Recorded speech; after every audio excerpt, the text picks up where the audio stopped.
Hello again. It's me. We're here in the church to give you another update. We're making a progress.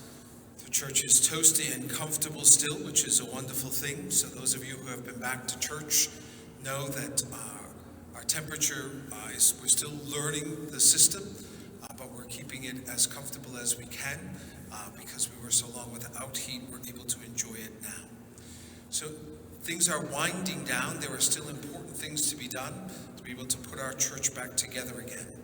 So this first slide shows you that some of the wainscoting has begun to be installed because of COVID. The crew that was supposed to be here has been put on hold, so they are doing some of the work that they need to. You'll notice here in this first slide that the top of the wainscot is actually in place, as well as the bottom moldings. And some of that is a little bit more obvious in the slide that I had prepared and then deleted. So you can't see that slide. I apologize. But the wainscoting now actually has the top pieces and the bottom piece are in place. The panels will be the last things to be installed.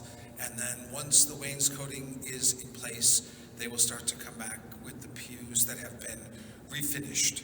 So you'll notice that this color is a little bit darker than the color of the pews. It actually was picked to match the woodwork that's on the front of the choir loft. And so when the pews that are a little bit lighter shade are placed in front of them, you'll see a bit of a contrast so that they don't blend into each other.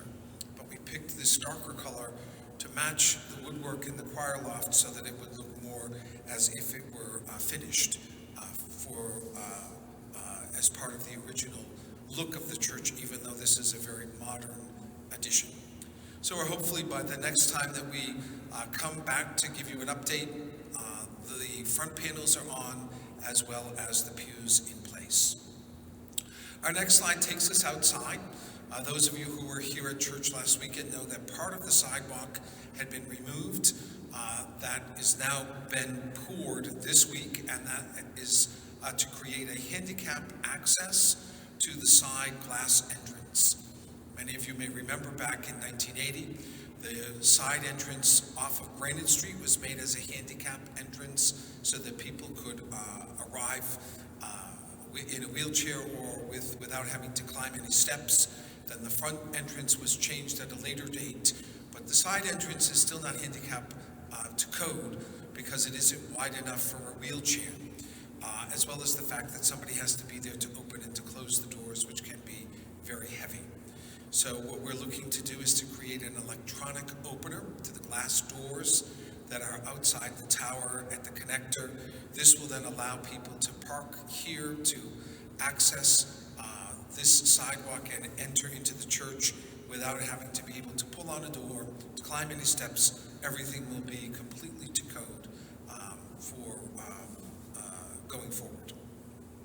Our next slide actually has two versions of the same picture. If you drive by at night, you will be able to notice that all of our entrances now have a light on. Whether we're having something in the church or not, at sunset, the lights go on at all of the entrances, and they are illuminated all through the night until the sun rises, and then the light turns them off. So this is the main entrance, and you'll notice that right beneath the lantern on the top of the wood, you'll see a little white teardrop, and that's actually the new light. It's an LED, so it's not a very big light, but it is a bright light that illuminates the doorway and the walkway beneath it. And then right beyond the shadow to the left of that, you'll see a little red dot, and that actually is the strobe. If the fire alarm were to go off, it would notify people outside the building that there's a fire going on, or that the alarm has gone off inside, so that even if nobody is inside the building, anybody going by would know that an alarm has gone off and be able to notify people accordingly for that. We continue to wait now on our electrical. The electricians have left at this point. They're waiting for some of the fixtures that were out of stock to be back ordered, and they're not going to be here before the holidays.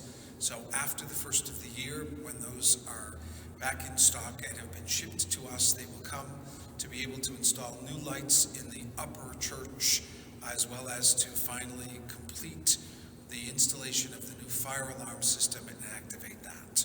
So we're waiting for those details in order to be able for them to finish their job and to go forward. Our next two slides then are familiar ones. The first is the proposal for the sanctuary, what we continue to try and be able to envision and to be able to go forward with. And then the second of these slides is the rendering of the arches and the columns and the window bays through the nave of the church.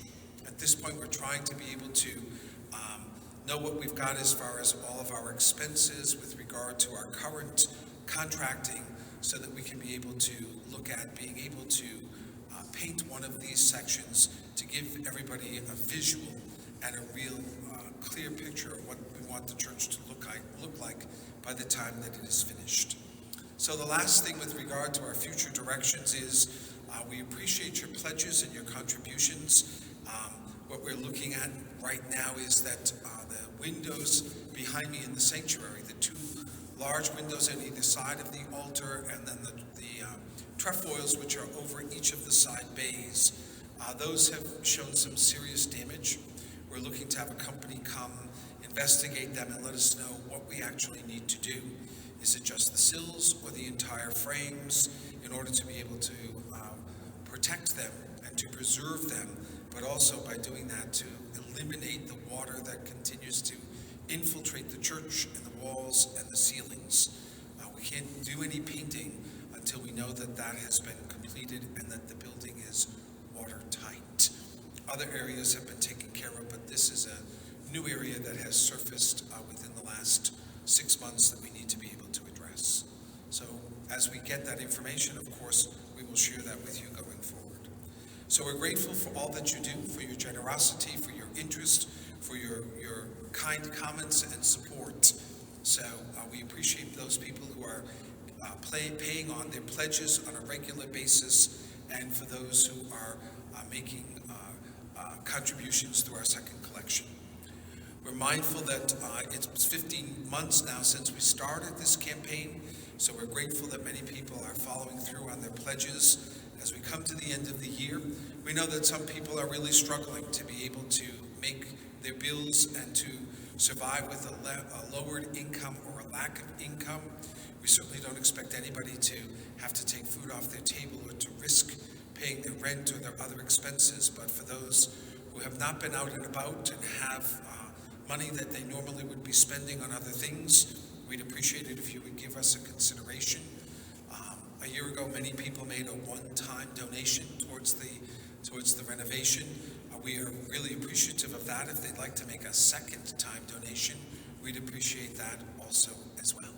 So we're grateful for all your support and your generosity. Hopefully this gives you a better idea of what's happening. In a couple of weeks, we'll be back. Hopefully our upstairs will be put together again.